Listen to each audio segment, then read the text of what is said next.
질의드리겠습니다. 네. 행정사무의 민간 위탁에 관한 법률안에 대해서 말씀드리겠는데요. 취지 공감하고 필요성 인정하지만 현재 정부가 제출한 위탁법은 많은 부분이 누락돼 있습니다. 정부나 지자체의 일시적 필요에 따라서 신설된 위탁 서비스라고 하더라도 그 사업이 계속 사업이 되었다고 하면 상시 지속 업무입니다. 인소싱 당연히 필요합니다. 그것이 위탁으로 인한 비용을 줄인다는 점에서 국민 혈세, 공공자원을 절약하는 길이기도 한데요. 공공서비스 질 향상을 위해서 인소싱하는 절차, 이 부분에 대한 규정이 하나도 들어가 있지 않습니다. 고용노동부가 2018년에 중앙행정기관, 지자체, 공공기관, 지방 공기업을 대상으로 민간 위탁에 대한 실태 조사를 한 결과를 보면요.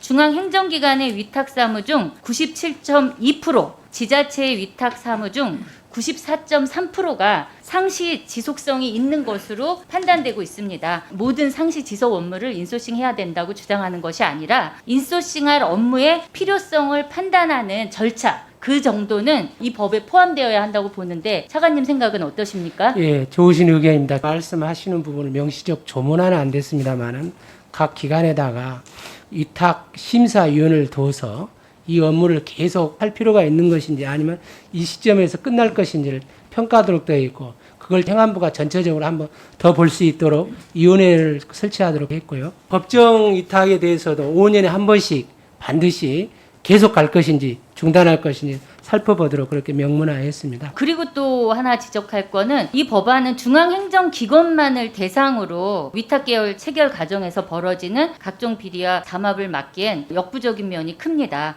공공부문의 민간위탁사무 1099개 중에 지방자치단체가 8,807개로 가장 많아요. 근데 공공부문 내 민간위탁의 절대 다수를 차지하는 지자체의 위탁사무를 법률의 대상으로 하고 있지 않은 상황, 이 법이 기대한 공정한 위탁계열 체결과 관리 감독이라는 목적을 달성할 수 있는지 의문이 들고요. 마지막으로 이번 법안은 위탁사무를 통해서 고용된 노동자들의 고용 불안 및 노동 조건을 개선하려는 내용을 일체 담고 있지 않습니다. 2018년 현재 민간 위탁에 종사하고 있는 노동자들 20만 명에 육박합니다. 자치단체에서 일하는 7만 6천 공무직의 3배에 가까운 규모예요. 168만 공무원을 제외하고 공공부문 일자리에서 가장 큰 규모를 차지하는 민간 위탁입니다. 지방자치단체 62.0%, 12만 1,319명으로 가장 많습니다. 정부가 제출한 법안은 지난해 민간 위탁 노동자 근로조건 보호 가이드라인, 거기에 있는 내용조차 하나도 안 담겨 있습니다. 사실상 공공부문에서 좋은 일자리를 만든다는 정부의 책임을 방기하는 것이나 마찬가지고요. 2017년 출범 당시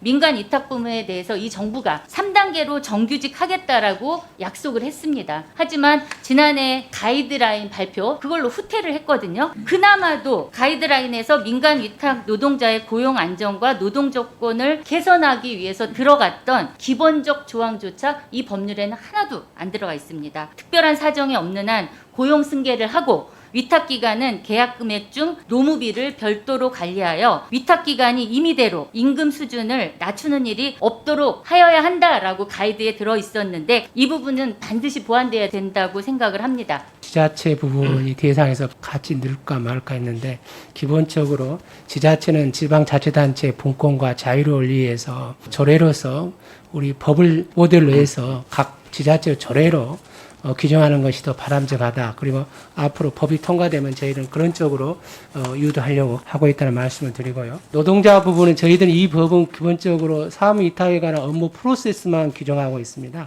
위탁의 과정에서 어떻게 투명성 높일 것인가, 서비스 질을 어떻게 높일 것인가, 그 부분에 초점을 준 것이고 그 안에 들어가 일하시는 분들의 권리 부분은 다른 법률에서 좀 적용하는 것이 좀 맞지 않을까 하는 생각이 듭니다.